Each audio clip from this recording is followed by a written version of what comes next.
Booting up Breath of Fire for the first time, you are greeted with a cutscene and story introduction that fits in perfectly with other games of the era. The first spectacular sequence features a brief bit of exposition, explaining the lore behind the world. A goddess who allowed rival dragon clans to vie for her power, until she was sealed away lest her desire for mortal entertainment destroy the world. Transitioning into the opening drama, the Dark Dragon Clan has launched a war against the Light Dragon Clan, attacking one of their cities while the citizens scramble to defend themselves. What follows is a scene of self-sacrifice, action, and loss, which sets our hero, Ryu, on the path to not only save his kingdom, but to liberate a loved one from the hands of the Dark Dragons as well. From these opening scenes, the game opens up, with Ryu traveling the world on a more or less linear path, meeting new companions, battling the forces of the Dark Dragons as they wreak havoc on the world, and acquiring the keys necessary to unlock Goddess's power before the Dark Dragons do. Combat.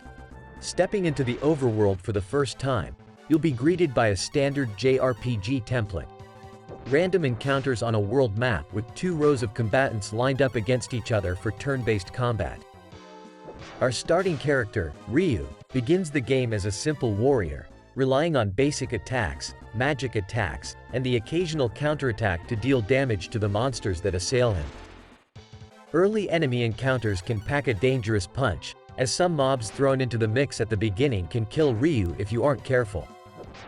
This early difficulty spike can be a bit jarring, as it feels like a throwback to earlier NES-era RPGs, but a little grinding up for equipment and experience, while running from the harder enemy encounters, and you'll find yourself moving along at a satisfying clip. As the game progresses, combat will continue to ebb and flow in difficulty as you reach new areas.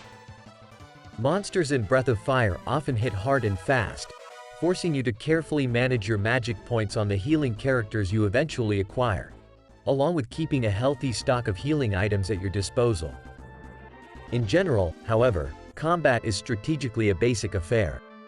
Most characters will learn new abilities as they level up, which can deal and heal damage, inflict status effects, or boost stats. Ryu, meanwhile, gains some transformation abilities throughout the game, allowing him to unlock the Light Dragon powers that reside within him. These transformations are powerful and satisfying, and help to add a little variety to an otherwise rote combat system. Some mid to late game characters also add additional interesting combat mechanics, like the ability to fuse characters together to create more powerful units. Conclusion. At the end of the day, Breath of Fire stands as a solid first outing for an SNES-era RPG series. Like many other RPGs in the 16-bit era, the game struggles somewhat to find its footing, making great strides in some areas, while feeling woefully out of date in others. For modern RPG fans, Breath of Fire offers a nice bit of history and an enjoyable adventure, provided you have the patience to deal with the game's larger faults.